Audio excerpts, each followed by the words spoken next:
안녕하십니까. 2월 28일 마감 방송, 오전 방송 시작하도록 하겠습니다. 마감하고 싶었나봐요. 죄송합니다. 미국 증시가 많이 빠졌습니다. 사실 최근에 이렇게 많이 빠진 게 언젠가 기억이 안 날 정도로 아마 이따가 한번 찾아보겠습니다. 다우지수가 4% 이상 빠진 날이 언제였을까? 사실 뭐 예전에 뭐 대공황 때나 할 때 뭐 20%까지 빠진 적이 있긴 한데 가장 최근이 언제였는지 제가 이따가 한번 조사해 보도록 하고, 미국 증시가 이번에 많이 빠진 이유는 이제 코로나 때문이죠. 코로나 이름을 가지고 했는데, 일단은 장 초반에 이제 뭐 코로나 바이러스 때문에 뭐 기업 이익이 낮아진다. 그리고 미국에서도 어디서 감염된지 모르는 사람이 좀 발견이 되었다. 이런 뉴스 때문에 이제 하락을 했는데, 저희가 이제 좀 확인해 봐야 될 거는 여기입니다. 다우지수 기준으로 26,000, 그 다음에 S&P 500 기준으로는 3,000포인트 기준으로 반등이 나왔었거든요. 저때 반등이 왜 나왔었냐면은 아무런 이유가 없었습니다. 아무런 이유가 없었고, 저기서부터 저가 매수세가 한번 들어왔었고, 그리고 저 부분이 이제 나중에 보니까 어느 정도 가격대냐면은 기업의 영업이익, 그러니까 PER이죠. PER이 적정 수준, 역사적 평균 수준 정도와 되는 가격대가 다우지수 26,000, S&P 3,000포인트 정도가 그렇더라고요. 가지고 실제로 제가 전에도 전전날에도 얘기했던 뭐 미국은 코로나를 명분으로 조정을 하고 있다라는 하나의 근거가 될 수 있는 자료이기 때문에 일단은 굉장히 중요합니다. 다우지수 26,000, S&P 500, 3,000포인트 역사적 퍼 평균값이랑 현재 평균값, 저 당시에 PER 평균값이 거의 비슷한 수준. 그러니까 그 정도 되면은 거품이 빠졌다라고 볼 수 있거든요. 어느 정도 거품은 있겠죠. 항상 자본은 거품이기 때문에 어느 정도 거품은 있겠지만은 그 거품이 해소되는 시점에서는 저가 매수가 들어온다라는 것은 확인을 했어요. 사실 뭐 전염병이 돌든 뭘 돌든 사람이 죽는 와중에도 돈은 벌려고 하는 수익을 노리고 하는 돈들은 언제든지 있기 마련이기 때문에 그것은 굉장히 중요한 거고, 일단은 뭐 다우지수가 지금 포인트 기준으로는 역사상 가장 큰 낙폭이라고 합니다. 예전에 이제 대공황 때 22% 빠졌을 때는 뭐 다우지수가 2000포인트였기 때문에 빠져봤자 500포인트였는데, 사실 저번에 미중 무역 전쟁 때도 한 1120포인트인가도 빠지고 1080포인트 빠지고 했었는데, 지금 1190포인트는 역사상 최대입니다. 그래서 여기에 뭐 큰 의미를 부여할 건 없고, 증시 자체가 지금 역사적 신고가까지 왔던 증시였기 때문에 빠질 때에도 큰 폭으로 다른 날보다 큰 폭으로 빠질 수 있었겠죠. 그 이제 마이크로소프트도 이제 7% 하락하고, 애플도 하락하고, 뭐 대형 기술주들 다 하락하면서 나스닥도 4.6% 하락을 했습니다. 그리고 이제 저희가 좀 봐야 될 게 금리인데요. 금리가 이제 역사상 최대예요. 최저예요.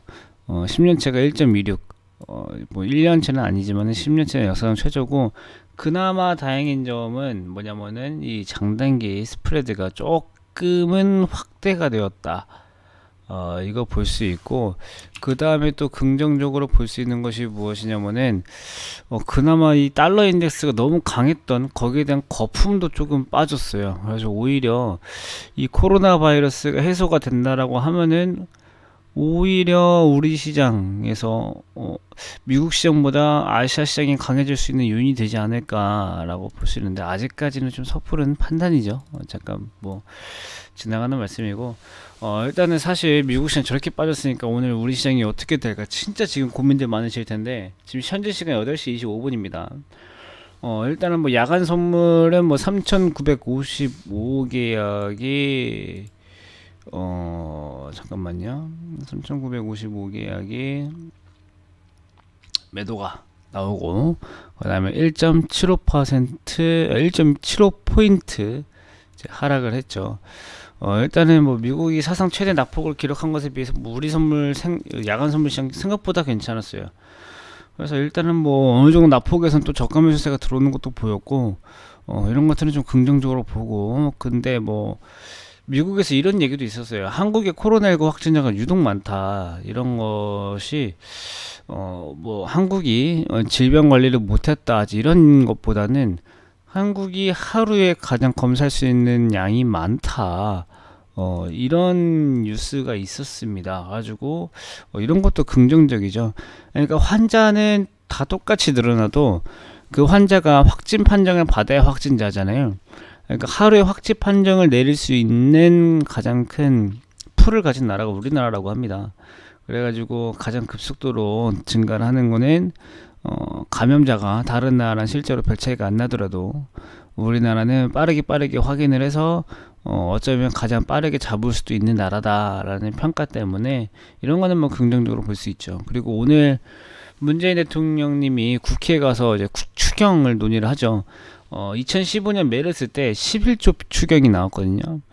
근데 그때 11조 중에 4조는 다른 데 쓰이는 자금이고 메르스 때문에 내긴 게 한 6에서 7조 정도 되는데 아마 이번에도 한 11조에서 12조 정도 추경이 나올 것 같아요. 그러면은 실질적으로는 메르스 때보다 많은 추경을 하는 거고 또 이제 뭐 요즘에 각국에서 뭐 경기부양 정책들이 나오면 좀 상승하는 모습들을 보여줘서 오늘 만약에 추경이 언제 발표될지 모르겠지만 잘 발표가 된다고 하면은 기사가 나온다고 하면은 뭐 오늘 오후나 다음 주부터는 뭐 저가 매수세가 좀 유입이 되지 않을까 생각이 들지만 일단 전제 조건 오늘 확진자가 너무 많이 나오면 안 됩니다. 다른 날보다 예민할 수 있어요.